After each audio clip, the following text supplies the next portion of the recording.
The October 28th meeting of the Environmental Policy Commission. It's a little after 7 p.m. And anything that not on the agenda that should be? Anyone wants to talk about? Okay. The only thing is the website write-up. I don't know if anybody. Oh, yeah. Okay. I'll try your email. All right. I'll put that after Millbrook Preserve.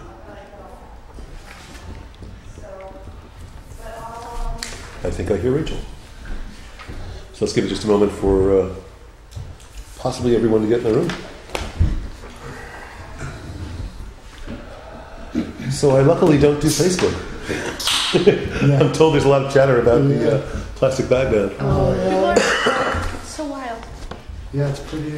Well, it would have been nice to hear from people before it was voted on. Meetings. We had that's okay. meetings, the village board had meetings. Yeah. It's so easy to comment on something when it takes 3 seconds out of your day, as opposed to coming to a meeting. And That's okay. That's fine. And that's great. If you really value your opinion, maybe you want to get it out there before it's too late. Oh, that's okay. That's how the world works. I think so. The first item on the agenda is the plastic bag ban, and it did pass unanimously at the last village board meeting. The implementation date is April, which I think is 6 months out. I think it's, I saw an email from John saying the next step is to try to figure out how to implement this without causing any disruption. And I think it's really incumbent upon us to do something to find a way to provide reusable bags for the community at the point where this thing kicks in. So that should probably be the next phase of this we have between now and April, to make sure that when people can't use plastic bags anymore, that they have an alternative besides cheap paper bags, which is an alternative. But I get frustrated when people kind of phrase this issue as plastic versus paper, because we're not trying to drive people to paper. We're trying to change the mentality where the customers have the responsibility for bringing the bags, and they're reusable. Okay. Fortunately, we have a significant amount of research from other places that have done it, and based on the experiences that they've had, you're going to have an uptick in paper bag use naturally. It's just an automatic. But the increase in reusable bags is much more dramatic. So, you can't really cast it as that apples and oranges kind of an argument, because that's not exactly how it works, and that's not the intention. So, and there's plenty of evidence out there to back that up. And I guess I am newly educated on the need to wash your reusable bags from the village board meeting. The gentleman made a very good point about those things being potentially, if you don't clean them, unsafe and full of bacteria and stuff. There's an existing document. It was from one of the municipalities that had done it in New York, if I'm remembering correctly, and it was a one-page mailer that you could put presumably in a water bill or somewhere, that explains the proper method for. Although it's being imposed upon them, I'm in support of some kind of communication with business owners about what the exceptions are, how much time they have, and what you guys suggest as an alternative, maybe. Yeah, absolutely. Yeah, I think that last thing is really important about what we suggest, only because I think that we would walk a fine line between a letter that is sort of not like rubbing it in, but saying, hey, just in case you didn't already hear, you need to get rid of your plastic. Just drawing a fine line between, just telling them get rid of your plastic bags or else, and opening the door for communication about it, and a dialogue about what is allowed and what isn't allowed, and what can we do to work together. Maybe we can, do that. I like that a lot, and maybe we can invite business owners to one of our meetings to try to figure out a way. How can we work together to have a nice transition and make sure you're not inconvenienced, to make sure we, I think that would be. I'd like to try to work together with people during this transition period, and phrase it that way, and actually have it be that way, where we'd work together with whatever businesses wanted to work with us to try to figure out how to make this a painless kind of thing. And when we spoke about the ban in its inception phase, we had discussed the possibility of producing a number of bags to disseminate at the point that the law took effect that may have a New Paltz related logo, that may or may not list businesses and organizations that are supportive. That contributed. Right, if anyone was interested in pursuing it as an avenue for advertisement. So I would still make that available for anyone who would be interested in it. And I would imagine that aside from businesses, there may be organizations or individuals that are interested in to make that available, even if it was some kind of a crowd-funded thing. So I think we should still explore those options. I'm looking at pricing right now for different reusable bag options, and so we can look at just the bare bones option of just an actual bag versus, what would it cost to have something on it, potentially to advertise, or, even if it had a slogan or something that might help to spread the word, whatever it is, just to kind of price out. That was one thing that someone did contribute on Facebook was a 2015, is there any interest or anyone at SUNY we would talk to when they get their opening day packages or whatever it is that they get during orientation, that information for them come in a canvas bag with a one-page explanation of the law or something.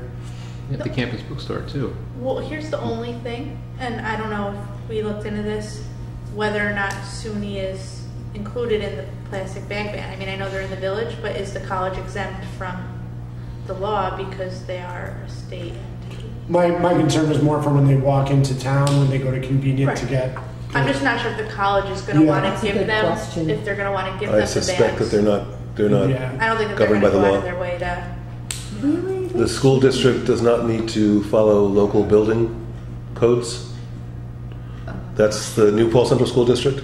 So I'm guessing that SUNY, as the state university, probably. I'm guessing. It's we can ask, but I doubt they're subject to our local laws.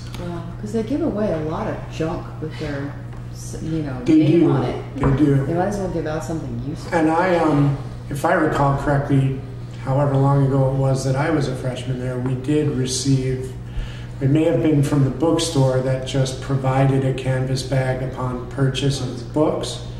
So I don't know if that's something that they still do. I don't know if it's something they'd be interested in knowing or information that they'd want to pass on to the kids at the school, because like people who are against this, well, what if it's raining? And the kid has to have a paper bag and walk it all the way back up to campus. So maybe they should be aware of when you go into a business in the village, it's not going to have plastic available to you. You may wish to bring something of your own. I should say this is sort of looking ahead, but we should talk about rollout and how we're going to, obviously there's the students, but also one thing that we can take advantage of is right around the time that this is supposed to start is Earth Day, and New Paltz has an Earth Day celebration. Maybe we could look into getting a booth or a table, and so if there are bags made, whether it's through, the business owners all contribute X number of dollars to have, 10,000 bags made, and they advertise on it, maybe they can be given out at the Earth Day, whatever, with information about the band. I think this law should take effect on Earth Day. That would be awesome. Wouldn't that be great? That's the date this law should take effect. So it's right now by law in April. Let's advise the village board we would like them to formally. I don't think they need to pass anything new. I think they can just say it's on this date in April. We're implementing it. Right. All right. So for next meeting, I will write a draft letter to business owners and bring it so we can all take a look and modify it. If Rachel and John would price out costs of reusable bags, you go. Sure, I could ask Health and Nutrition how they bought it. You want me to do that? Well, yeah, if you do health and nutrition, and you're always already working on some other stuff. Yeah, I actually have a high school senior at my school who's looking into things, and I'll follow up on that lead that the person sent about the American-made bags, and I'll also go through all my papers and see if I can find that handout about the use, because I think that'd be a good thing to have on hand. And we could talk about how we want to use that.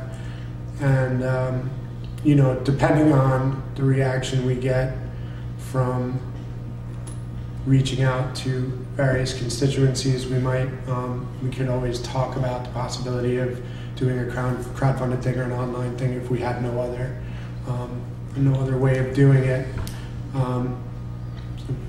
So I think our next meeting, we should put some sort of a plan in action, because we do have the luxury of 6 months. At that point, we still have the luxury of 5 months, but we don't want to go past the holidays. Fast, yeah. Another thing for next meeting, could you get in contact with Councilman Torres and see what he had some discussions with the recreation center about providing recycling center? The recycling center, about reusable bags. That was early on. Yep, he and I have talked about it. I will be in touch. Okay, cool. I just want to add that when I was visiting my son parents' weekend at his college, there was a booth. There was a booth from the kids who were all involved in sustainability on campus, and they actually offered these phenomenal little plastic, I guess, but in like really sturdy, reusable bags that like I've been using every day to carry my lunch, and they're great. So I'm just thinking that there might be a group at SUNY, and this is their thing, sustainability, and they might. Do they have their organization on the back? Is there a way to find out? They advertise GW, university, but and it says reuse and use again or whatever. Anyway, but there might be a group. There might be a group on campus who's into sustainability who could help with Recycling this. club would be the one. What are they called? The recycling club. Recycling club. Yeah. That's the only one I can think of that would do that. Would do bags probably. They're pretty active. I'm trying to think. I think they meet on Wednesday. I can find out when they meet, and Yeah, maybe they'd be interested in helping roll this out. they actually might. They have a good. I mean, I get emails from them, so they have a really good secretary. There's stuff we do, so it helps a lot. That's really good. If you can reach out to them, that's if we get Sure, some. I just need to make a list for myself now. I sent an email out to the Oracle letting them know about the fact that the ban passed. So I don't know if they'll cover that, and maybe that generates interest. So when I write up the agenda, I always write up the agenda for the next meeting when I get home from this meeting, so it's all fresh. I will put that stuff like you're going to report on price of plastic bags, you're going to report on the recycling center, and you'll get back to us on. Yeah, that'd be great. We haven't given anything to you because your topic's coming up next with natural gas. Okay. You'll be busy. And I will. I will tell the village board to enact a law on Earth Day, and we'd like a rollout of the whole effort on that day. Okay. So congratulations to John. You brought this topic up, and that's the first real results of our commission here. Thanks. Thank you. We'll curse you, depending on what side of the issue you're on, right? There was enough of that already. So we're a couple weeks into the 60-day challenge I love that you're calling it that. with regard to natural gas at Village Hall. You want to say what we've done so far? Or you want to? Well, I mean, at this point, personally, I've just been going through and trying to validate some of the data that's been going around. It's been hard to even get any concrete data. The Central Hudson rep that was here at the first August village board meeting spit out all these cost savings that, as I go through the annual energy outlook and the U.S. Energy Information Administration's short-term energy and winter fuels outlooks, I just don't see where they're coming up with these numbers. So I want to try and get in touch with the rep from Central Hudson to see what his method for coming up with their cost savings is, so we can at least validate that they're actually giving us anything that's worth going on. It seems the village board's just saying, okay, we're going to save this much money, great, let's go. We need to see if they're actually going to be saving that money, because everything I see sees that the cost of gas is just going to be going up. One thing, it's, let's see, to provide the supplies necessary to meet growth in natural gas consumption and rise in exports, Producers move in areas where the recovery of natural gas is more difficult and expensive, which leads to an increase in spot prices over the projection period through 2040. So, Because they have all these new customers from their new gas lines. there's new customers, there's new gas lines, and kind of right now they're going for the low-hanging fruit as far as the gas that's available to them through fracking. As they exhaust those supplies, it's going to be harder and harder to get to what they need. And it's still going to take up a significant chunk of the gas that comes through is going to become from fracking, but it's just going to be harder to get. So they're saying that the price is going to go up, and oddly enough, the price of oil, as you mentioned, and then it just keeps going down. So, Well, that's probably our biggest friend in this whole discussion. Right. The economic argument has kind of gone away thanks to the oil industry. but it all fluctuates, and that's kind of the problem with investing in infrastructure for the next 50, 60 years on something that fluctuates. So it's really, I want to just keep driving data home to really make it a clear choice one way or the other. Well, I think we have ruled out as a short-term solution solar. We've ruled out as a short-term solution wind. Can I ask why we ruled out solar? Just out of curiosity. I am told that the village board has looked into Adding. the production from the existing solar panels, has looked at what new solar panels would generate, and apparently to provide enough energy to power and heat this complex would take a lot more than they have, a big bit of room. This is what I've been told Really? from the people on the village board who say they've looked at it. So I'm taking that at face value. Maybe we Jason shouldn't. told us that with the panels on the DPW garage operating at maximum effectiveness, that could only supply 5% That's an interesting of what they figure. need. I'm pretty sure that's what he said. 5%. Yeah, that is what he said. But you know, that's interesting because when the solar panels were put up, you know, it was considered to be a great accomplishment. And there were people who were detracting and saying, "Oh, they only bring in 5%." And his argument then was that they brought in 30. Mhm. So what happened? Was that figure exaggerated? Was this one minimized? Did we increase the use of our power that much? So I would suspect that 5% figure for that reason. I actually have the original, you know, printout from when they were installed, and I 5%. That's a kind of a big array. What are they doing? I mean, maybe it's because did they actually replace this thing, or is that still the old one there? It looks like a new one. Is it actually working? It feels really warm in here. Well, it's set to 70 at the moment. Or at least it says 70. I'm not sure if it's let's take care of that.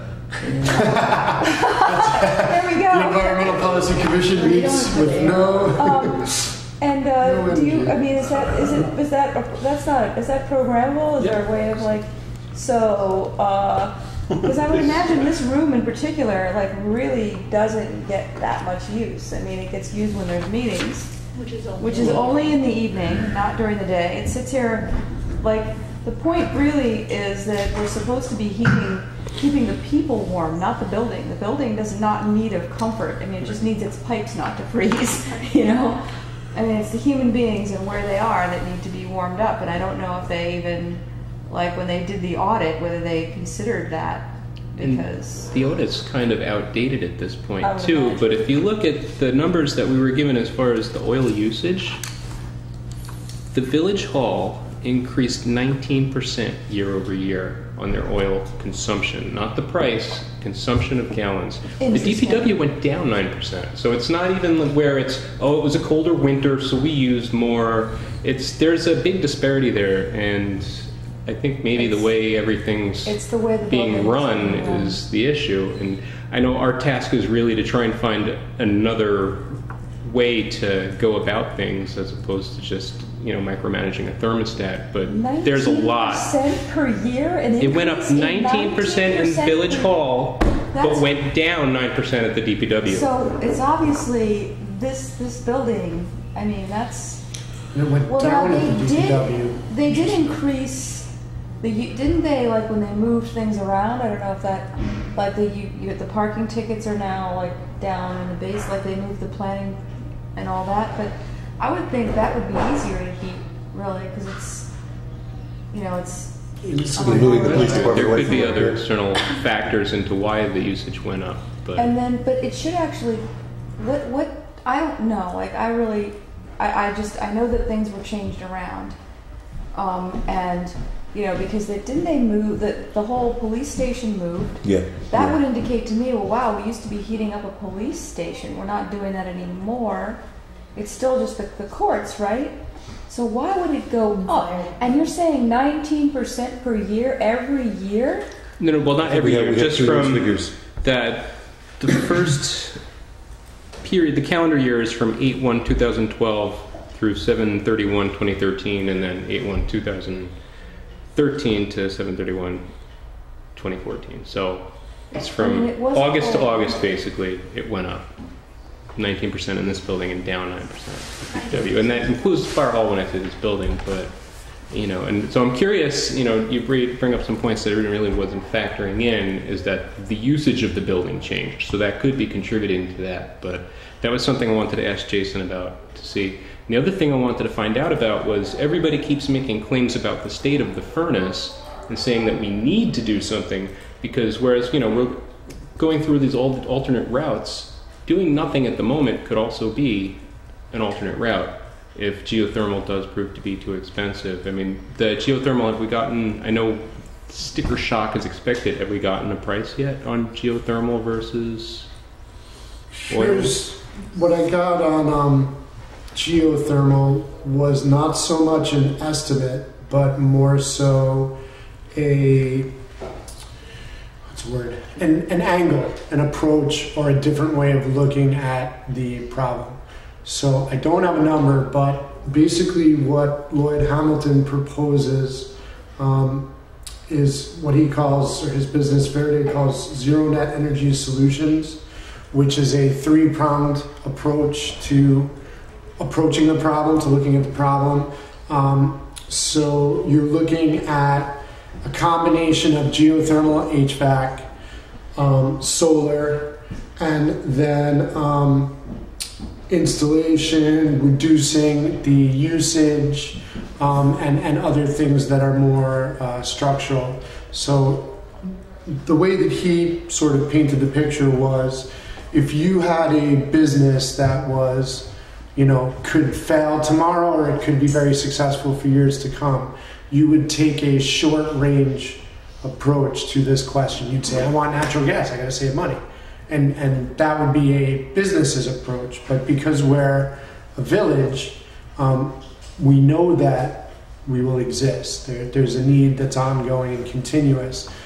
So given that, it would make more sense to approach the question from a more holistic, long-range perspective. I didn't get a number, and I had said to Lloyd that it was our feeling that, I didn't want him to work very, very hard to come up with a very scientific number of what the cost would be, because it would probably be time consuming for him and we didn't know where the winds were blowing. So I did not get a number, but I did forward the email that he sent to me, which sort of gives a breakdown of their approach. And it's a much longer range approach. And his website had a lot of great information as far as, the short term versus the long term. And much of that is what I received was sort of a rewording of what's on the website.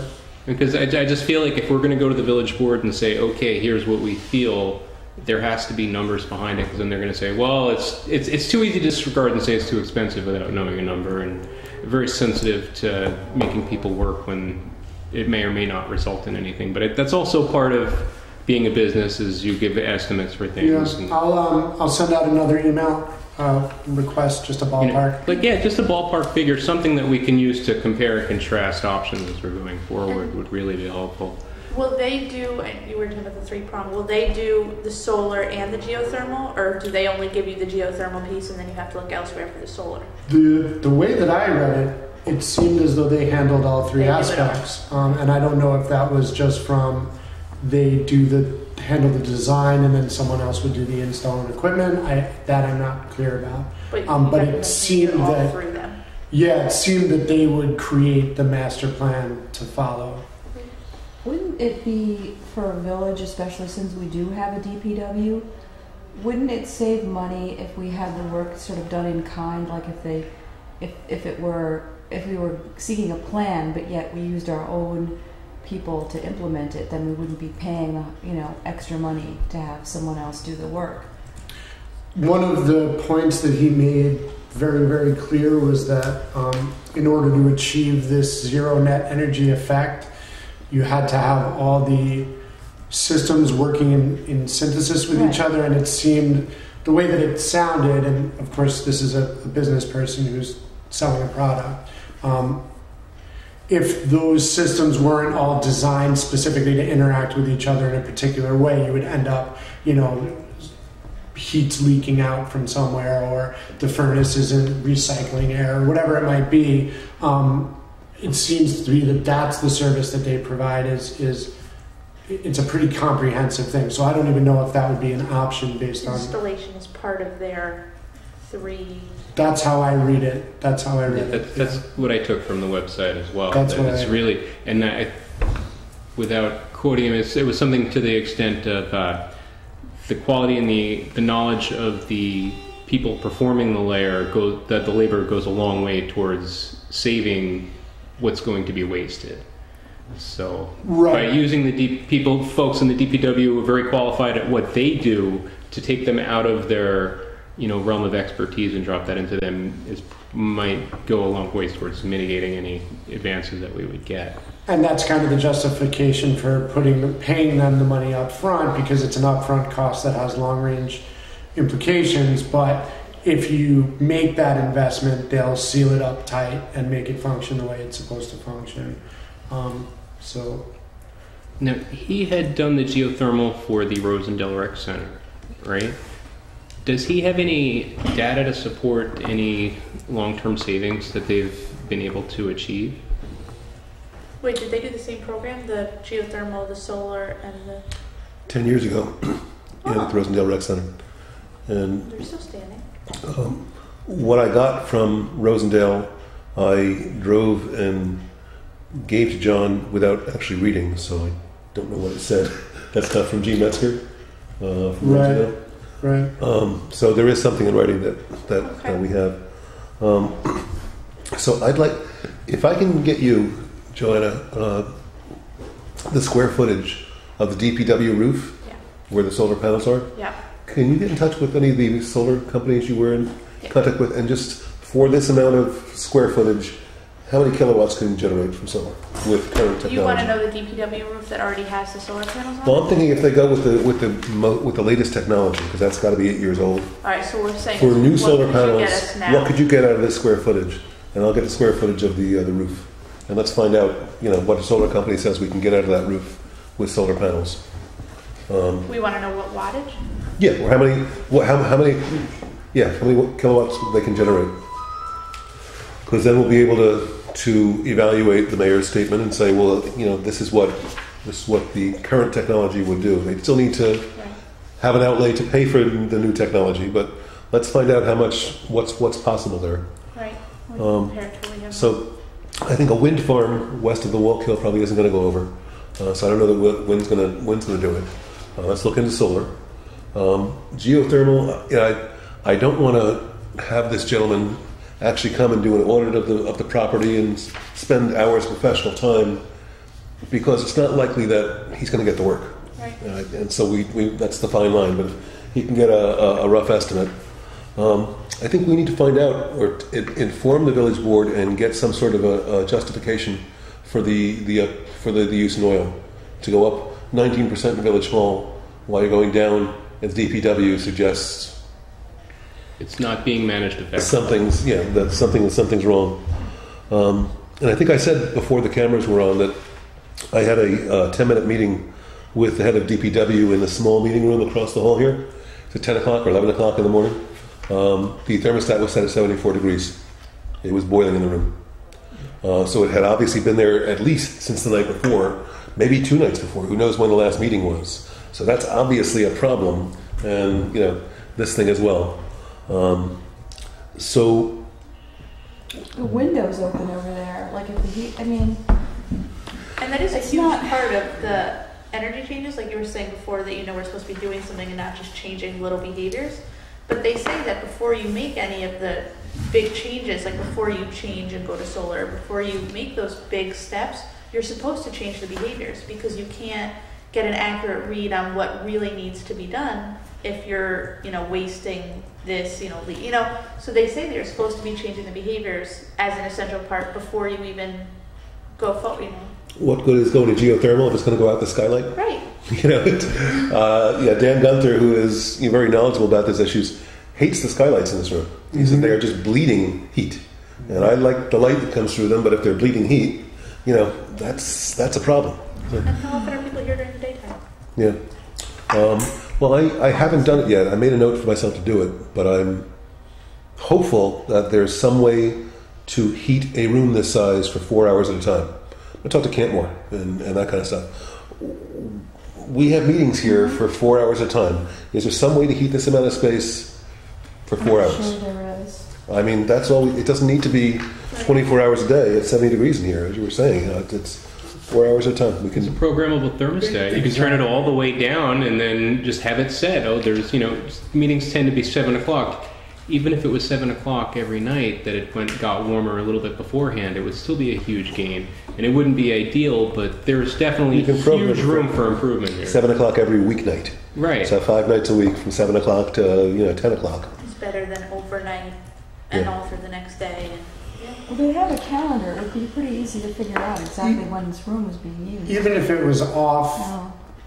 for the entire day and the last person who left the building at 5 p.m. turned it on, that would be better than doing nothing at all.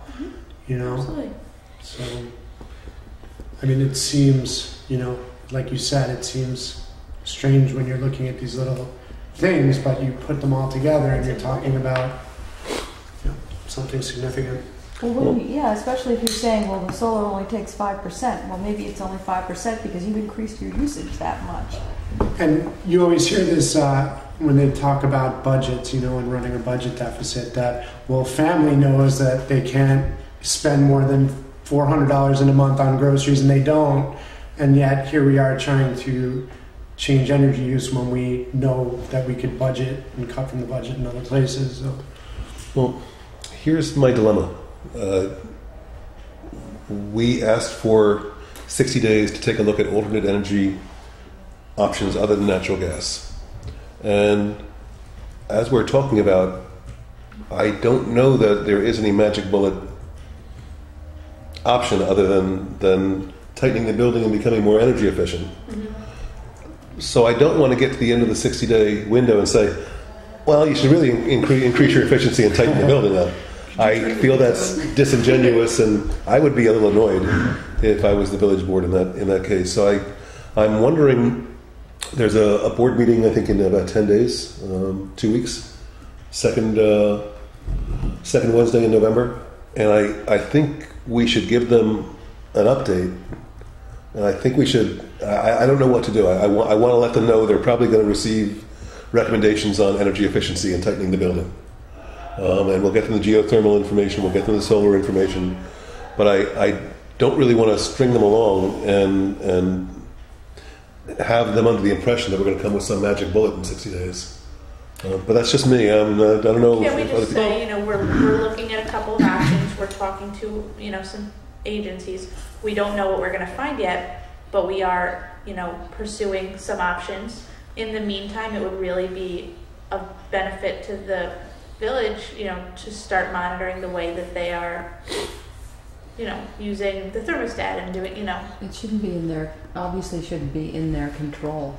There should be some like central control or central, maybe we should look into buying how much it would cost to buy a thermostat, because the cost savings on that would be, I think they even budgeted for it just for this room. But what if it were controlled centrally? Like in one location. I mean, they have these systems You now. can do it from a smartphone for your home now as part of Exactly. your security system. It controls your heat and your lights and your everything from Right. your smartphone. Yeah. I mean, It's to what you were saying, Don. We said let's look at alternate options and make sure we're doing everything we can to make a well-rounded, knowledgeable decision.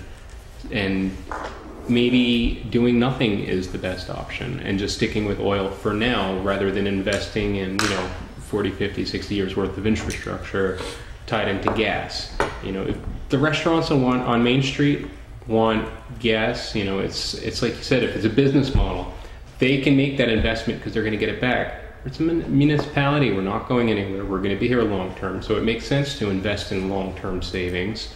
I don't know. I think at the end of the day, if there are no super environmentally friendly ways to go, doing nothing might be the best option rather than tying ourselves into gas for a long time because we're investing in infrastructure. So part of what we need to figure out is how long does the furnace really have? Because everyone keeps saying the furnace is going to go, it's got to get replaced, but I don't know who's saying that, who's qualified to say that. The most economic, the most environmentally friendly thing we may be able to do at the end of the day, once we go through all the data, maybe stick with what we have, take a stronger approach towards managing our usage, and wait for the magic bullet to come down the pipes later down the line as technology continues to advance, rather than investing long term. So, it's hard to say, at the end of 60 days, are we going to waste their time? Maybe, maybe not, but it's only after we do all the research. Okay. Is that an option, sticking with what we have? I mean, if we go to them and say we didn't find anything better, we would recommend that you keep, not go to gas, but stick with what you're doing.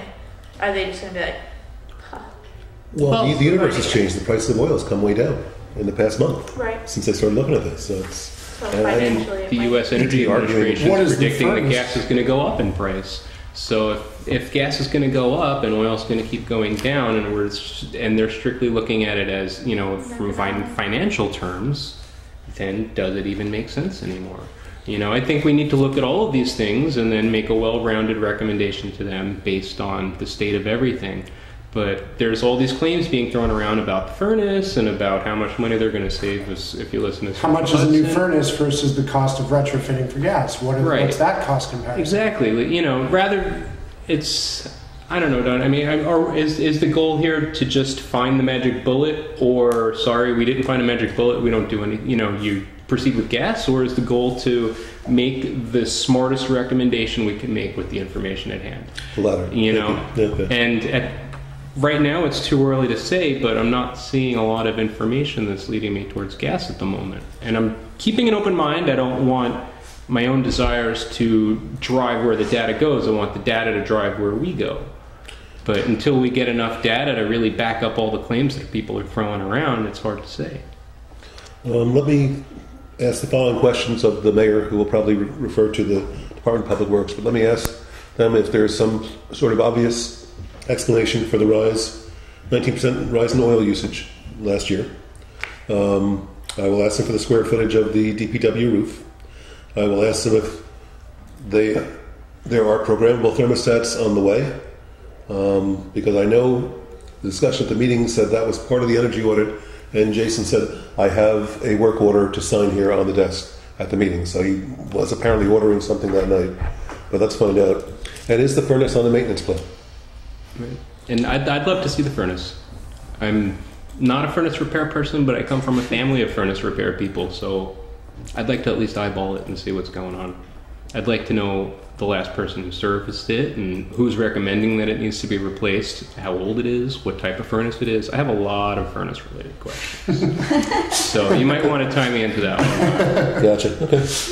It's like this whole project started because someone in the village recognized that they need to fix something, or did Central Hudson come to the village and say, we want to put in natural gas lines?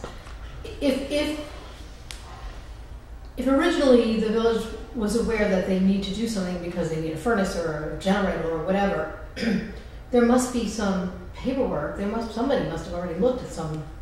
We've been told that Central Hudson has not given anybody anything in writing. No, I mean the village board. Or the village board. I mean, they must have done some comparisons between what they have now and what what's wrong with that anyway?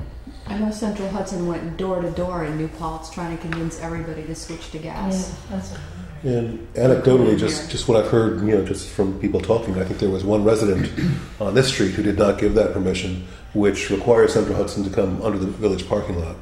That's the whole reason they. Yeah, she's sitting at the table. So I believe, Andrea, that Central Hudson approached the village because they could not gain right of way through an individual property, and it was to come under the parking lot here or go on the other side of this building through the pit, and it was really difficult. So I'm pretty sure it was Central Hudson initiated.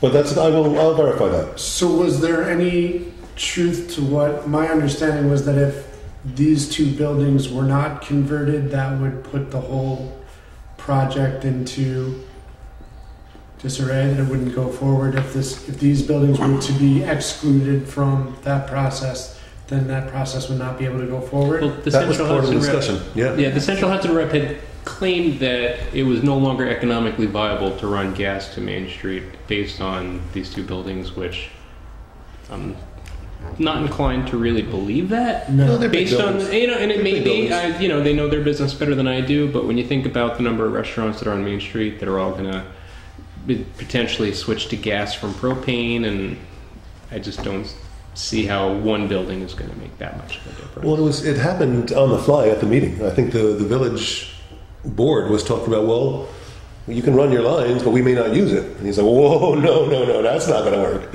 And under questioning, he said we would not go forward with the project if the village does not use our gas. It wouldn't be economic. So, and that was not clear to them until that point. So it's kind of, take our gas lines, or you don't get your money. All right, so I'll answer the questions.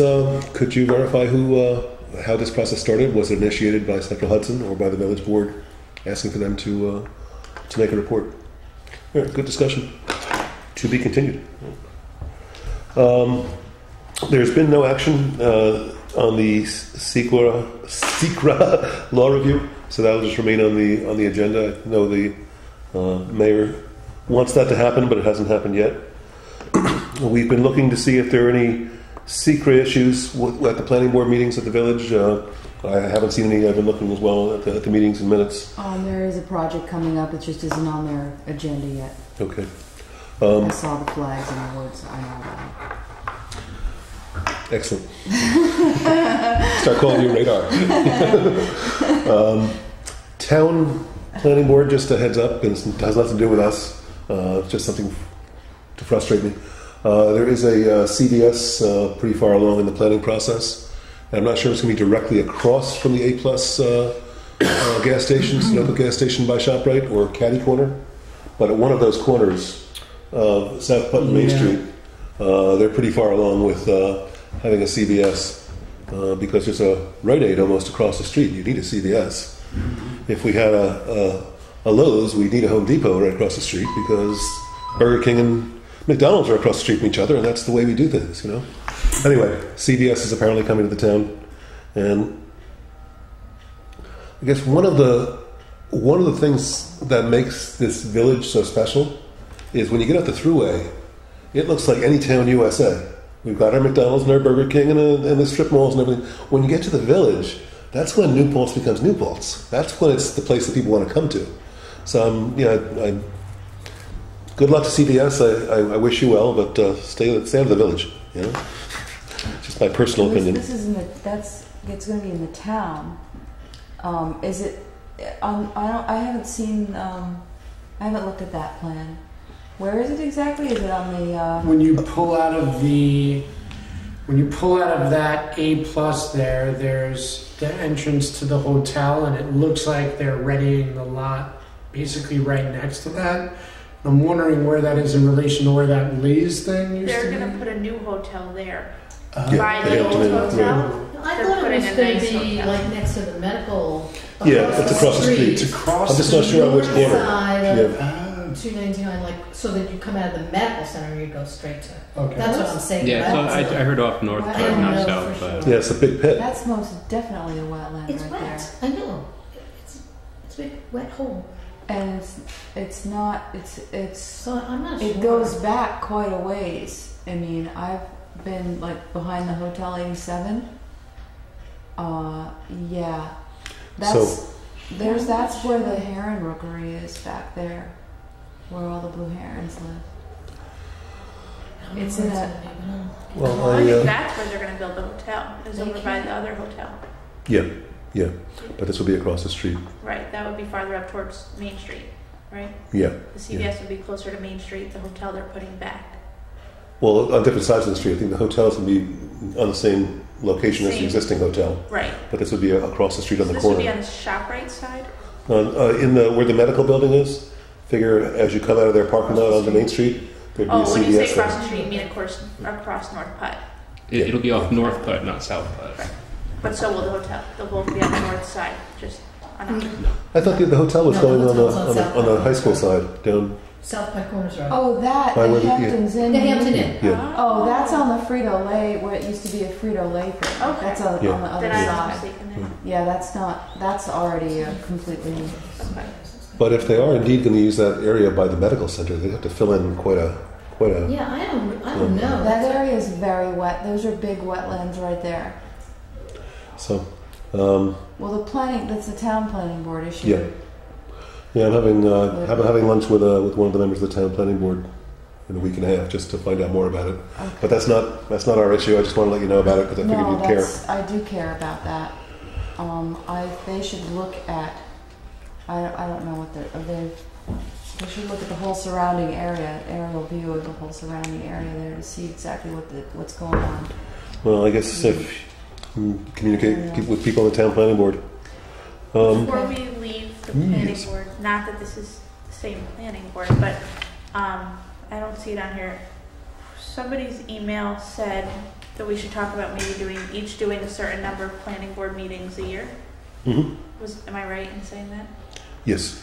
Do we want to right now just look at the next 2 months and see if any of us or if there's somebody who can attend the next 4 planning board meetings? Well, I think that email went out, and then we had our next meeting, and Oh, Rachel was that reminded. before? I think so, and I think Rachel reminded us that it's the secret items that we care about, Okay. and we haven't had to send anyone to any meetings yet because there haven't been. And when the agenda shows one of those items, Then we'll find somebody. if you can't go, let us know, and we'll make sure somebody Okay. goes. All right. Yeah, there's definitely something coming up, but I don't know. I'm very suspicious because I think that the developers are kind of wary right now, especially Beanstalk, because of the whole way that Woodland Pond went down, and I think that they hire these high-powered lawyers that pretty much intimidate the planning board, which is what they did last time. And so they're going to come in with this thing full-blown, and whatever conservation easement, whatever, they're going to just try to shove it in the ladder. They're going to try to bully their way through it, and insist that it has to be done right now, and not take a long process with it, which would allow us to really take a look at it and make sure we got a good conservation easement, make sure we get the things that we need. I don't know. I mean, I'm told that I'm paranoid, but I've just watched this happen before, and I know that they're doing. So I've seen them there. I've seen them putting the little flags down, and I happened to see their plan, not the full, not for very long, but I just happened to see it. So I know that they're planning something, and people say they don't know that anything's going on, but there's definitely something going on, and it's going to be, it's going to be behind the zero net energy homes that are already there, and at Bonteque and that cul-de-sac Cooper there. Street. Yes, yeah, they're going to put big McMansion with a few solar panels on it behind that. In the woods, it's sort of like a steep slope that goes down, and I've seen them out there with the flags, and I know that's the area that they're looking at. Scenic view of the Thruway. Scenic view. If they're on the crest of the hill going down that way, or would they be facing the ridge? You're going to be on the ridge side. Okay, yeah. They'll see Yeah, I don't think they could see the throughway from that. No, I misunderstood your description. Um, Well, we get the agendas for the planning board. You know, Right. when we see something on it, let's hop on it. It's And that- Seakill is the developer for that of that builder. You know, at the last planning board meeting, I did come to one of the planning board meetings, and they were talking about the R2 zones and redistricting and Oh, sure changing they the are. designation of all those Of areas. course they are. Yeah, I wonder That's why. the first step in that. Is that actually the first step they took was in the 70s, where they got the village board to put them on municipal water. Because obviously, if you look at the village, and then you see this big chunk over there. Okay, that big chunk there was annexed by the village sometime in the 70s, and it was done because the developers, who still are the same people, the owners of that property, they're still the same people that own it, wanted to get that municipal water and sewer out of the village. And so that's why they did that. That's why that was annexed by the village and why that big chunk is there. And they're always looking at ways that they can try to develop it because, they've got people who want the Millbrook Preserve, and they're trying to get as big of a chunk out of that as they can and develop as much of it as they can. And obviously it's wet, it's wetlands, it's steep slopes. That's the only reason they haven't really been able to exploit it so far. But they definitely haven't given up. I mean, we got that 164-acre piece behind Kazine Elementary, but the other pieces that are there, why they were left white on the maps for the report, it's obvious what they're doing. It's just like they think they're below the they are below the radar or whatever right now. But what's going to happen is they're going to come in with this full-blown plan, and then the environmentalists are going to come out and they're going to try to fight it. But they're all are going to be fighting something that's already, that's already there. You know what I mean? And so they've already got all these plans for it. Instead of, coming in and sort of being honest about it and saying, hey, what can we do here? Maybe we do have to give this up. Maybe, they could save a lot of money on lawyers if they just, and the whole process, if they just looked at a way of sort of intelligently managing that space and maybe having to give up some of it. It's just that, they don't see that as property. They don't see that as they don't see that as a resource for the community, which it is. In terms of like how much flood water it absorbs, how much of a pollution sink it is, how this great wooded area there. They see it as, well, I can make millions of dollars on this. I bought the land when it was cheap. This is my investment. This is my money. They just look at it that way. And then all we can do is try to make it smaller. But I mean that's basically what happened with Woodland Pond, which probably would have been better if it had been smaller than it is now. I mean, it's taken them so long to fill it up. It was, they said that people in the community were going to be able to afford to live there. Obviously, that wasn't true. It's way too expensive. The elderly people in the community still need a place to go because Woodland Pond was too expensive for them. And, and the village board fought to get Woodland Pond. They wanted it, and since they've had it, in my personal opinion, the only time people ever pay attention to that location is during election time.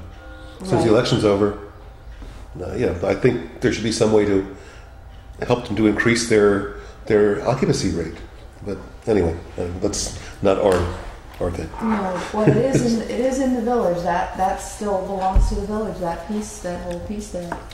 Well, you're our radar detector. It's under the radar. Thanks for. It's not. I mean, I know there are plenty of other people who know about it. And I'm pretty sure there are members on the planning board that are very well aware of this, and are also, meeting with them already, separately, privately. And on that cheerful note, the Climate Smart Committee was last night. Let's try to get someone to the next month's meeting. I couldn't make it. I had a family event. Do we have a date for the next one? I'm assuming it will be the day before our next month's meeting, the fourth Monday. Would they do that close to It's 25th. Thanksgiving? So the fourth Monday. Sounds right, but I'm so bad on dates. I don't want to. Without a calendar in front of me, I don't want to. 25th is the fourth Monday. No, the fourth Monday is the 24th. So, assuming it'll be the 24th, because meetings are always the same day of every month. And then tomorrow is I haven't made it yet to the Ulster County ENC. I will make it tomorrow up in Kingston to just kind of make sure we know what they're doing and they know what we're doing. Quick update on the Wallkill River. As I was trying to get something going, it turns out that the mayor had been making some efforts along the same lines. So we combined our lists, and CREO on the campus is going to have a one-day summit, educational in action, and get people together who are experts on the Wallkill River. It's going to happen in April, which is great, and I'm really excited about that. Appreciate that.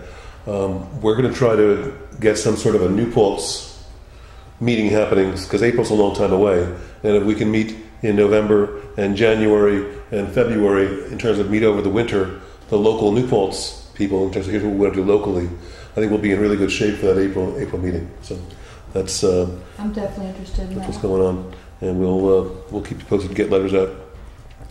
One of the things I talked about in the 74-degree small meeting room across the hall with the DPW chief was how to strike a balance with regard to taking a look at their policies and their practices and how they do things and try to make them more green.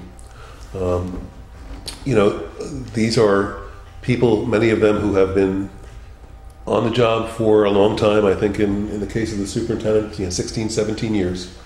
And my comment was, we want to respect you as a professional who's been doing what he's been doing for a long time.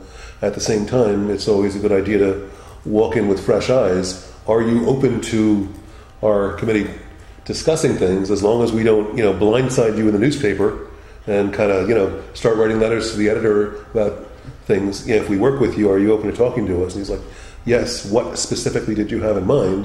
What should we look at?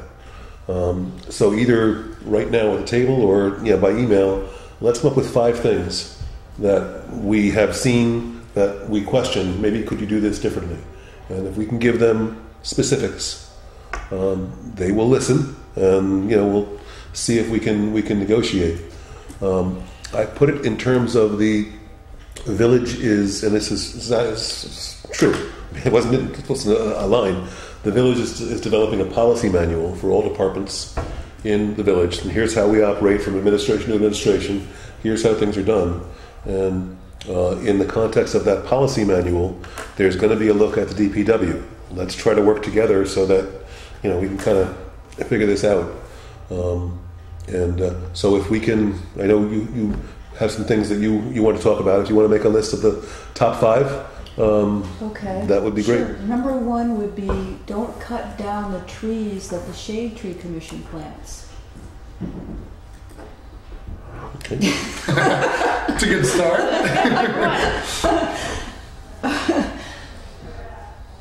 I think they've lost 30% of the trees they planted. And was that miscommunication between? And you have a problem with that?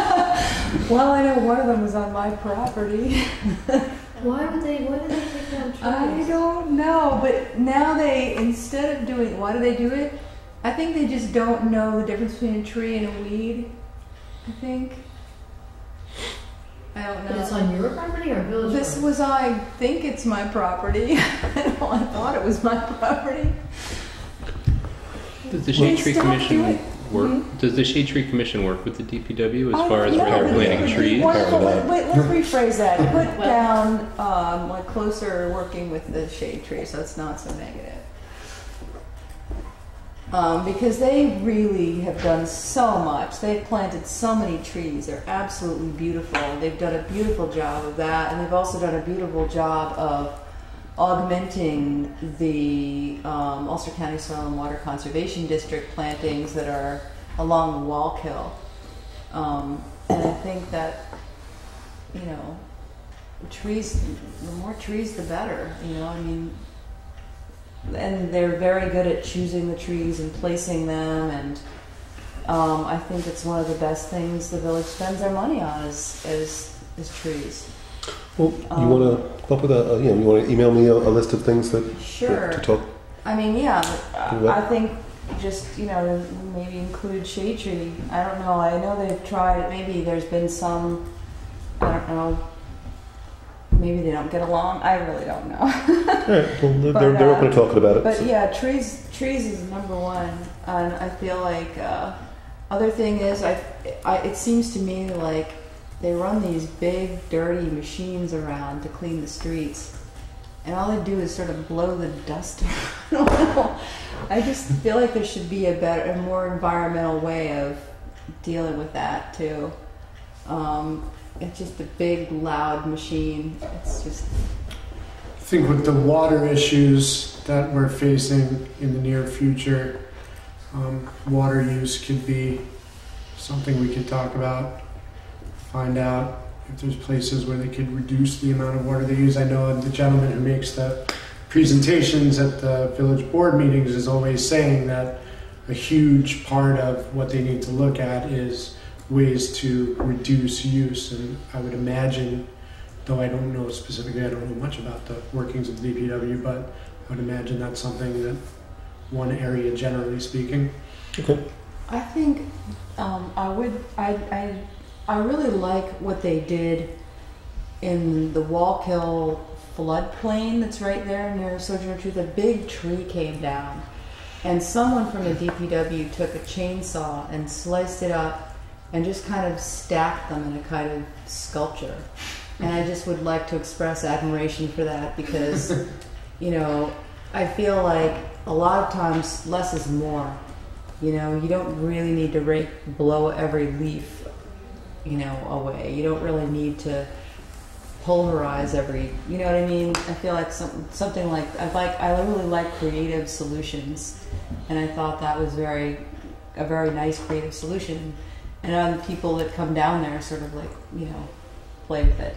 It's cool. And I sorry I don't remember the gentleman's last name, but his name is Craig from the DPW, and he's the guy I saw down there with the chainsaw. Mm-hmm. And it was really cool. So so tell him just let Craig do more sculptures like that. Yeah. I think that's cool. I mean, I'm kind of like the one thing that I guess this was because of orders from the mayor or whatever, but at one point the Environmental Commission wanted to grow more things that people could eat, and I had all kinds of plants growing in front of Village Hall.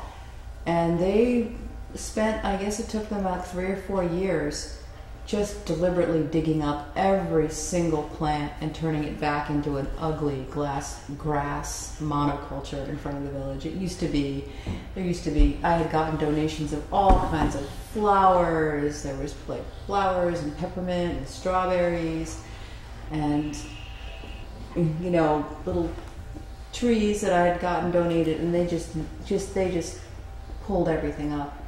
And their excuse was that it just wasn't neat enough.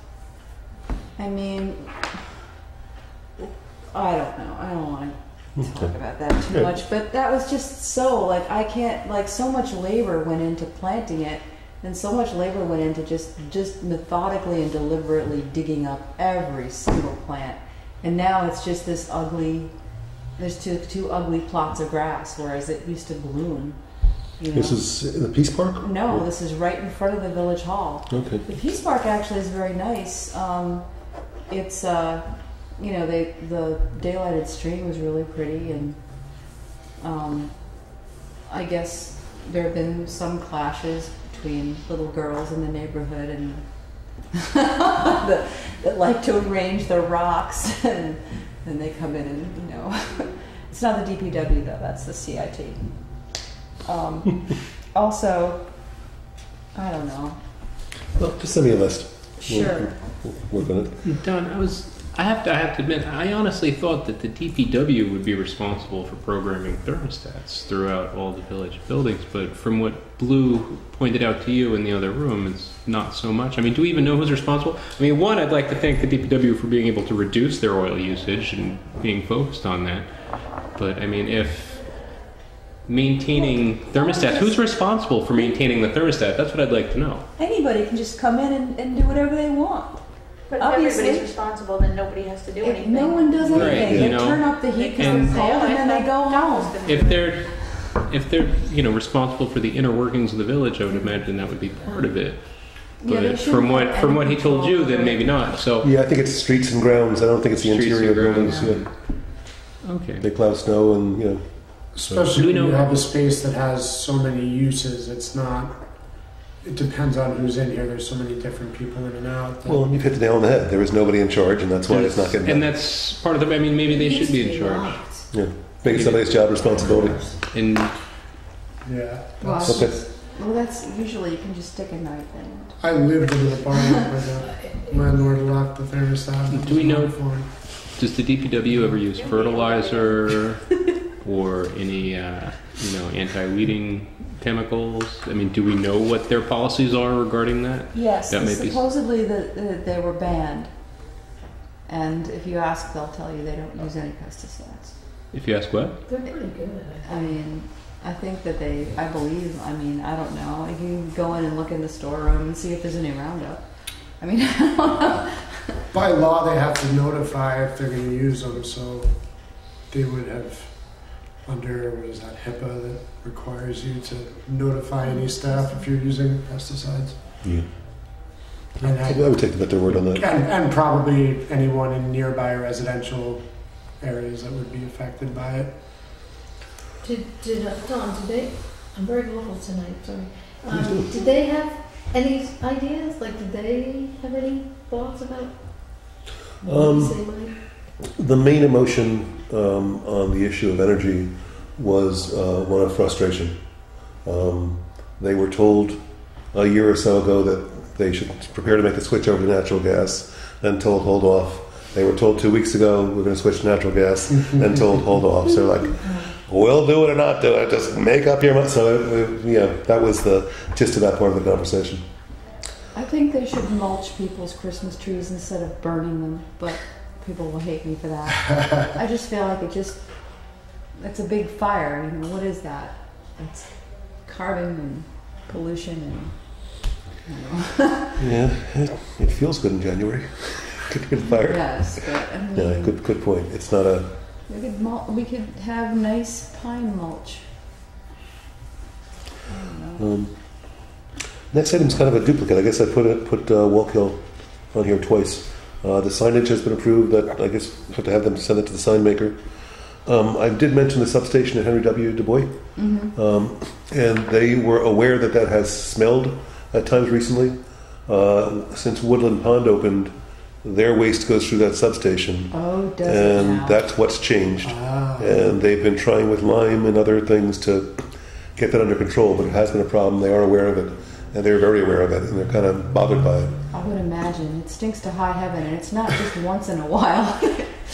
What are you eating out there at Woodland Pond? Huh? God.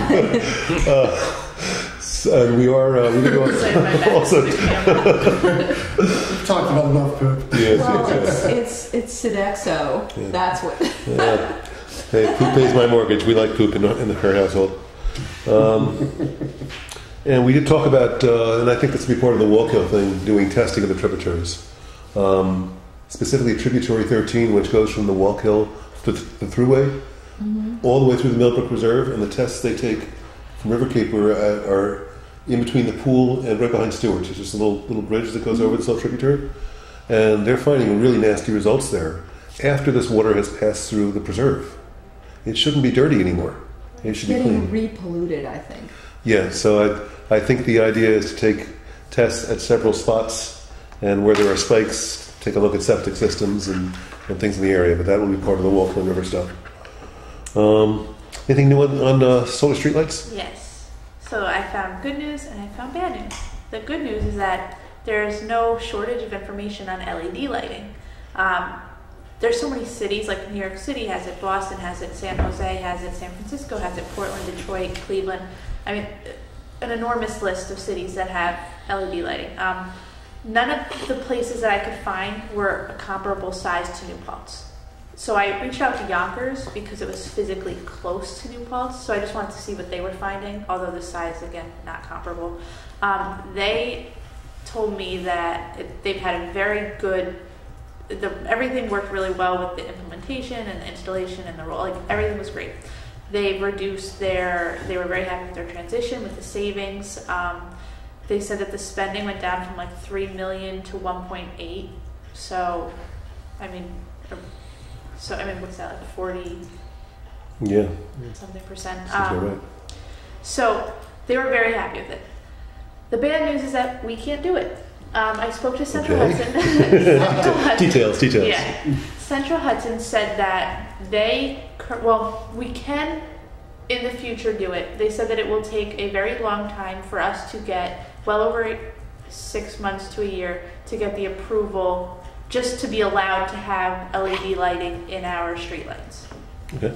That would be too Why? From whom? Because it would be an outside. The way Central Hudson explained it to me is that they currently don't do LED lighting through them. They don't have that.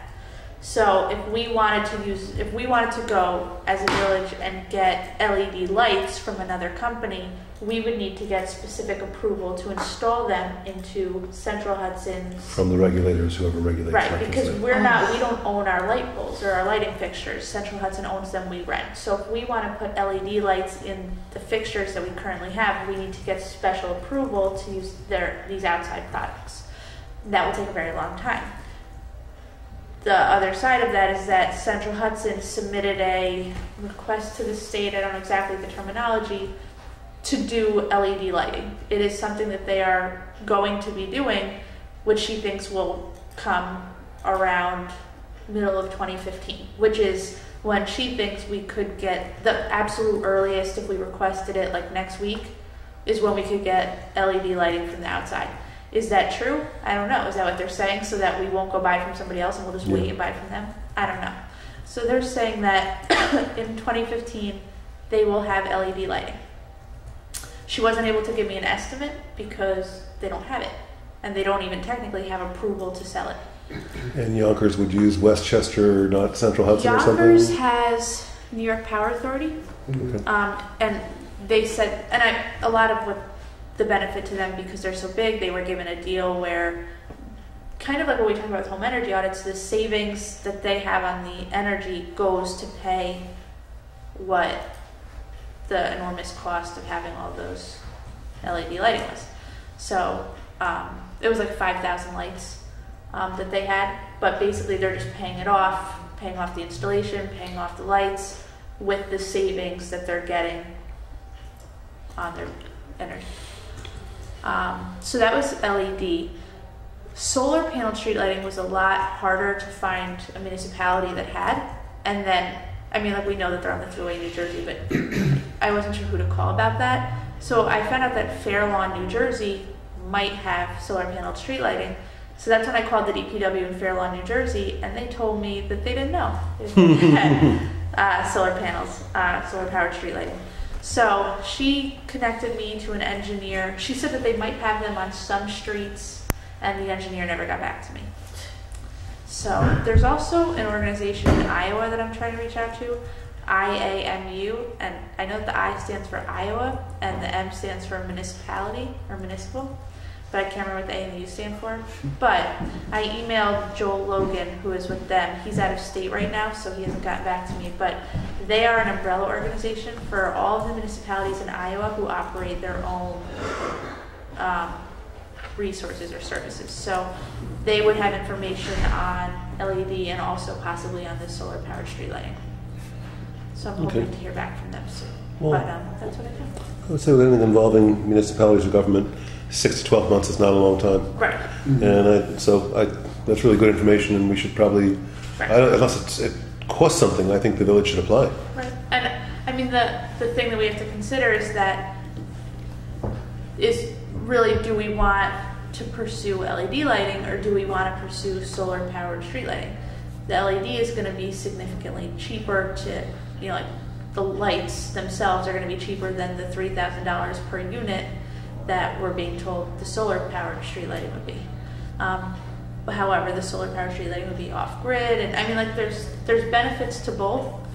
And I know that Jason's expressed that he would really prefer solar powered street lighting. I don't know if it is worth the cost, $3,000 per unit, to be off grid, whereas we could be saving. I mean, one of the suggestions that I got was that it could be up to 80% on our electric bill, or So is it worth it to pay the $3,000 to be off grid versus saving all of that money going LED? I think we should probably ask the village board to make that decision so we know which to investigate. Okay. Well, if you think about it, supposing we got the LED bulbs, we could still go solar. We'd be able to use our own bulbs. Yeah. You wouldn't need, maybe you would need Yeah, a they're not smaller exclusive. solar panel. Right. Good point. Would they? But with the solar, it wouldn't be the panel that would really be the cost. I mean, the cost. The panel is obviously costly, but it's really that we'd have to put in all new structure because, like I said, we're renting from Central Hudson, so it's not like if we choose to leave Central Hudson, it's not like we have anything. They're putting in new structures, everything. I wonder though, I mean, so if we decided to go on our own, what would Central Hudson do with the poles? I mean, they have to remove them all? I believe that, I mean, I could be wrong on this, I believe we own the poles. No. we own No, the we don't poles, own they poles? own the poles, huh? I thought that we did, and then I was talking to Central Hudson, and they had sort of implied that we didn't, so I called the DPW, and they said we rent them. Okay. They're All not right. ours. I think on the bright side, at least Or Central move up. Hudson is making that move anyway. So at the very least, the way it sounds is that they're already moving in that direction. So that's a nice thing that we would get there one way or the other anyway. But I wonder, is there the application process involved? Does that have any fees associated with it? That's the question. I would think that there's like two questions here. The first one is that we bring to the board, do you want us to pursue LED lighting? Or do you want us to pursue solar powered street lighting? Once the board makes that decision, then we can decide, do we want to try to pursue LED street lighting from an outside company and then get approval from Central Hudson, or do we want to wait until 2015 when Central Hudson offers it and we can use our existing structures and not have to worry about getting special approval or using an outside company? So I think that the first step is really asking the board to make that decision, and then the second step is deciding, if they've made the decision that LED is preferable to solar powered street lighting, how do we go about doing that? So if Central Hudson did go to LED lights, we would then still have to pay for the bulbs, or Central Hudson rent wouldn't be them, or- going to LED lights, They as would- in Central Hudson itself wouldn't be switching to them. They would be offering it as I an see. option. So if Central Hudson gets approved, which they're very confident they will, as it's this big up and coming market and it's very popular in New York particularly, she's very confident they're going to be approved and that it'll start in 2015. If that happens, that will be an option for us to purchase with our existing, well, I guess it would be rent because we don't own what we have, but it would be an option for us to use with our existing structure that we We wouldn't should have to apply get. for it now, just in Yeah. case. I don't know if we And- can and- apply because it doesn't exist. Oh, Well, should with they the put it outside on the regulator. list or something? Well, actually, that was, oh, I'm so glad you brought that up. So what she additionally said was that because it is so in demand right now, she doesn't think that it will be feasible. She didn't think that we would be able to do it all at once because she thinks that there will be a lot of, basically a wait list, is that there would be a lot of municipalities trying to get them. There would be a lot of demand for it and that they wouldn't be able to supply it all at once. Yeah, I think if we make that application for the outside to the regulators to do it on our own, that preserves the options. If Central Hudson isn't able to do it or do it quickly enough or service us, so we have the other, unless it costs $1,000 or $2,000 to apply to the regulators. So let's find out. So do we want to find out if that's what the board wants us to do first, though? Yeah, Yes. yeah. Let's ask the board at their next meeting to give us direction. Solar LED standalone versus versus solar. LED, and then we can do our work. Hang on. So you said you would- These are my notes. It's like it's a big one. If the village chose to do Yep. in either way, even if we chose to do it with Central Hudson, we have to, it's not like it's included. it would be like an upgrade. The last item on the first page is municipal solid waste pickup, and that's something the mayor is working, so he's not here at this meeting, so we'll talk about that next time. Did they decide not to even try to get an outside company to bid for that in the interim, or what happened to that? So much effort went into that. I believe, if memory serves, and I believe I'm right on this, the smaller companies said that for a 1-year contract, It wouldn't be worth it. it wouldn't be worth it for them to buy the extra trucks. And the other issue is, what about people who have businesses who have a 1-year service agreement with these people, with these companies? What would happen if all of a sudden we switched to municipal trash pickup and they're still under contract? And it just so the temporary plan to do it as to try to get bids as a segue to doing it on our own. It seemed like there were a lot of problems with doing it 1 year at a time. And the only company or companies that could bid for a 1-year project for New Paltz would be companies like Waste Management that have a gazillion trucks. And that didn't seem to be the way that...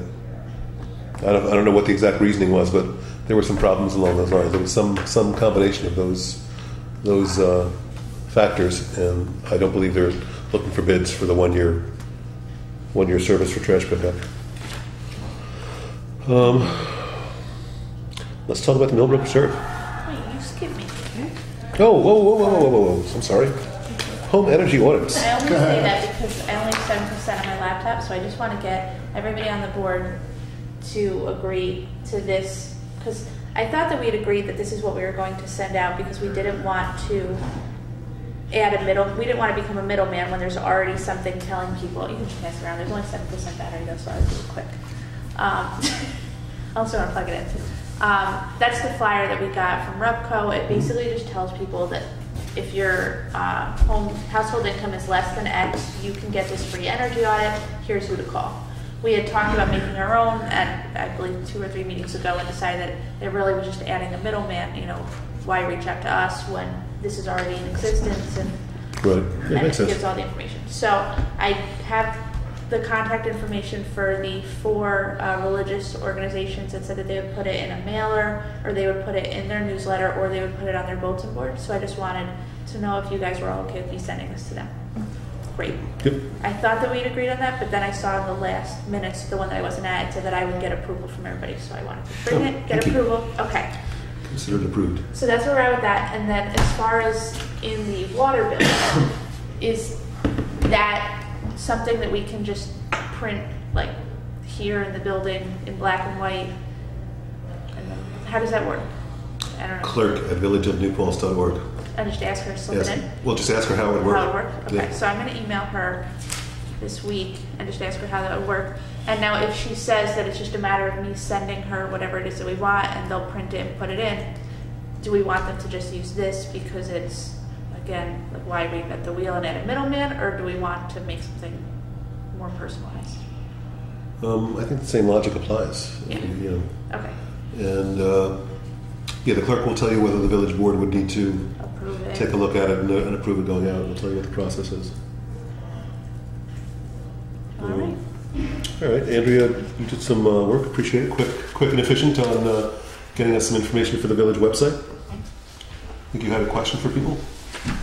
Email addresses and stuff? I don't know if you all saw this. I mean, basically this is really quick because they just gave us a template to use, and it's an outline, and I just took what I thought were the salient points off of the law that established the commission to plug into their sort of, functions and purpose. You should have gotten this by email. And the only question I had was, they asked that you guys supply your email addresses. So I just wanted to make sure that was okay with all of you. And I'll just use the ones that I have. Okay. Not so, yeah, right, email addresses, yeah.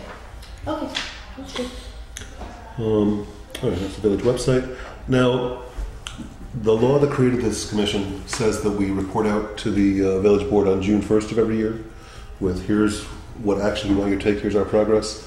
When we started up, I had suggested that we would do that in December of this year, and then in June 1st, whether it's in writing or whether it's in person, at a December village board meeting, we'd like to let them know what we've done and what we plan to do. So for each one of you and your areas of expertise, if you want to, just give some thought, and next meeting we'll try to put something together to present it to the village board. And again, I don't know whether they're going to want to receive us again for a presentation. Every time they do that, we make them work. So whether it's in person or in writing, we'll find out next meeting. Researchers. You were, I think you were asking about that. I may have a line on one. I'll have to come back to you in the next meeting with that. Be selfish about that, because you can utilize that researcher as much as you want and then share later. But I think we're all responsible to have our own researchers if we don't want to do it ourselves. But I think, seeing people at this table, we've all been doing it ourselves. We don't have to. So feel free to reach out and take some of the load off. Anything to talk about with social media update? Okay, so I gotta admit, was I supposed to make a Facebook page? You are now. Okay. So I found the old one. I looked and I couldn't find it. I was thinking about it, and I was trying to think, wording wise, as far as, because it asks you to do an about section. Should I just sort of, actually, Just Andrea, can I just use what you're using for the website to describe it on the Facebook page? Yeah, why not? Because you just used the bullet points from the law, right? Like the. Yeah, Good. yeah. All right, so I'm just going to take that and I'll whip up a Facebook page. No. I would just say, based on what I've seen on social media lately, with myriad issues that are afoot in the town, be it our plastic bag, be it the school budget, be it the landlord law, be it the parking, there's quite a bit of vitriol out there. And I would caution us to be cognizant of it, to not engage it. Mm-hmm. I think Dan was incredibly referring to information that was posted on Councilman Dan Torres's site in regards to the plastic bag law.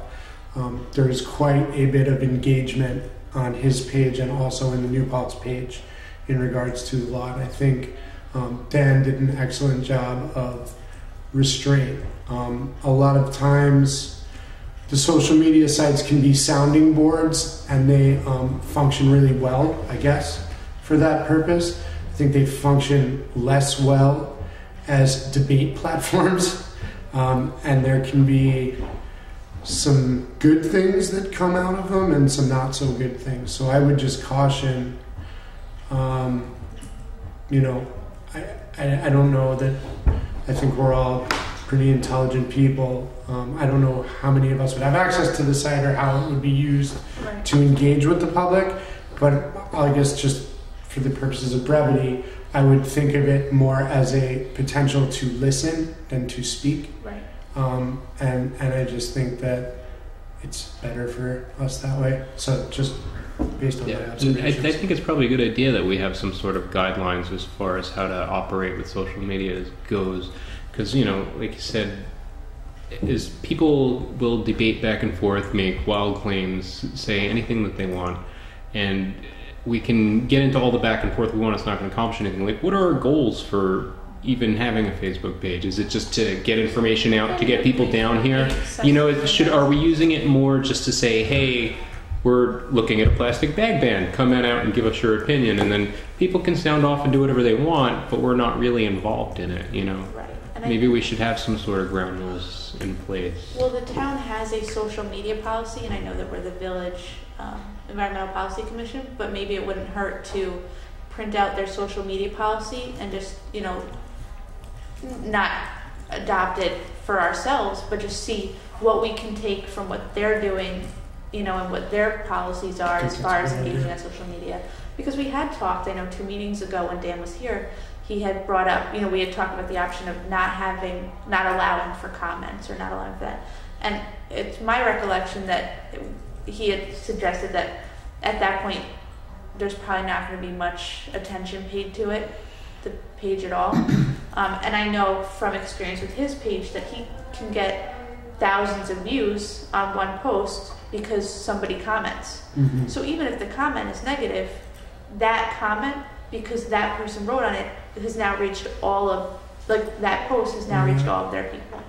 So I do think that we will lose a lot of public contact. Like, I think we'll lose viewers, and I think we'll lose some of the community by not allowing comments, but that's something we need to decide. Right. Well, I think we were saying more in response to us responding to people that are out there. You know, if the public wants to respond to things, and we don't want to kill our message by disallowing comments and not letting it see as many people as possible. But we don't need to engage in it. Right. That's what I had in mind, because I think had we had the Facebook page existing when the plastic bag ban was going on, what an opportunity it would have been to put out our public hearing on the matter. I mean, I know I did for my personal page, and I went on the new Paltz page and mentioned it, and we still didn't get much turnout. But at least it's another avenue, I think, to get your message out. So I think you're right. You know, I just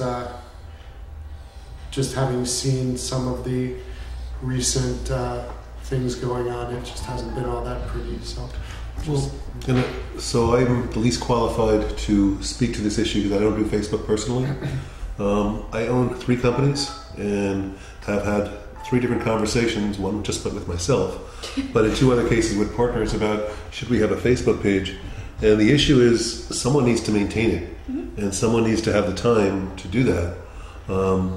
I don't, you know, and if you do, you know, good luck to you, because it can be pretty consuming. When we say maintain it, I mean, are we talking just like, let's say we're sitting here at our November meeting and, you know, Dennis has a great idea, or he's found something great about natural gas. And we say, you know what, let's put it up on our Facebook and, you know, let the community know. I mean, I can easily go back home and post it on Facebook.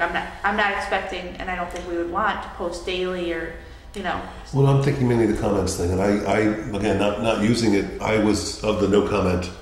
Yeah, that would have been my vote. Right. So I think, you know, if the opinion of people who know better is there should be comments, I think we should pretty much have a statement on there. We will not be responding or not be engaging, you know, and it would be very, very much, we need to decide either up front or on a case-by-case basis. Someone has said something just flat out wrong. Do we want to correct it? And then that's when you start getting into the back and forth. And So one of the things concerns me on that point.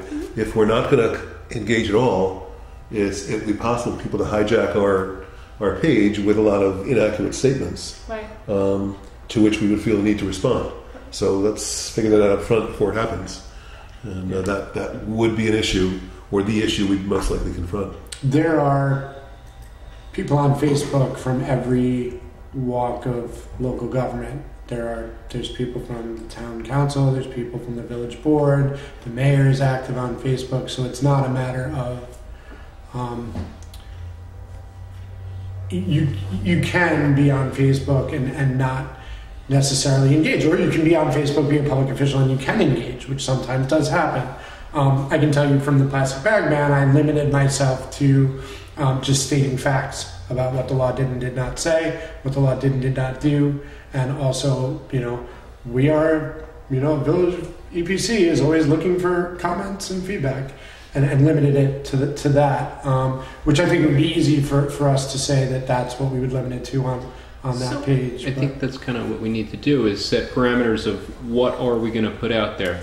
You know, because, you know, if somebody has an idea, I don't know if that's really something we want to put out, but hey, we're going to be discussing topic A on Tuesday. Come out and give us your opinion. You know, I think personally that Facebook and having a Facebook page is going to be a good way of looping people in at the beginning of what we're looking at when we're looking at different issues, as opposed to, hey, we passed the plastic bag ban. Exactly. Now you're going to try and figure out what's true and what's going on. Because, you know, like, if we get too detailed about what we're putting out there, it's just going to lead to chaos, I think. So if we use it just to disseminate information about what we're doing, when we're doing it, and to solicit feedback, I mean, what else would we really be using it for?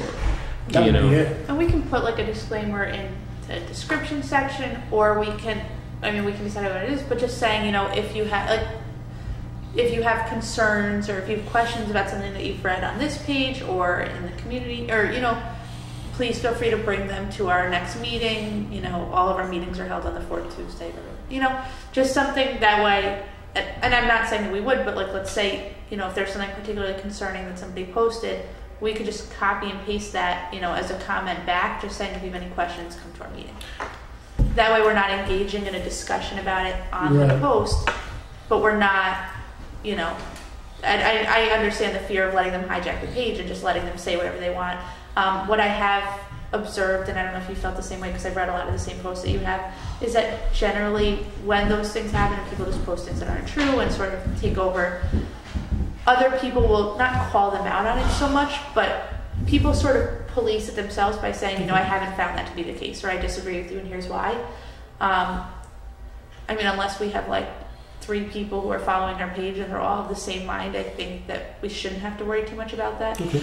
But Yeah, I mean, if we get into individual opinions, I mean, we all have different opinions too. So if you're maintaining the Facebook page and your opinion differs from other people, you might say something that Don doesn't agree with. Right. That's why we have to be really careful about any information that we put out, and I feel like it should strictly just be, you know, this is what we're doing, come out and give us your opinion. Discussion topics for this month will be right. and a list. please join us at our next meeting. I was hoping to vote. I thought we'd like go till 8ish, and I haven't. Have you voted? Has everyone I voted? voted, but we are going late, aren't Yeah, why don't we end, we're at the end of the agenda. I was my thing just beeped. It was the person who was going to drive me to vote just canceling on me. It's 15 minutes till the polls close. I don't know if anyone's heading near the high school. And how were you planning on voting? Just kidding, just kidding. How- No, that wouldn't be that wouldn't be a question I would I ask. just No, no. like, I'll give you For the one. record. Let's end the meeting and get in the car. okay, yeah. I mean, for the Millbrook, I can tell you everything next week. There's some really good things going on right now. I don't know yet. I have to call. I noticed that one of the guys in Woodland Ponds had set up a little camera, and he put out apples for the beavers, and he sent this little motion sensitive camera.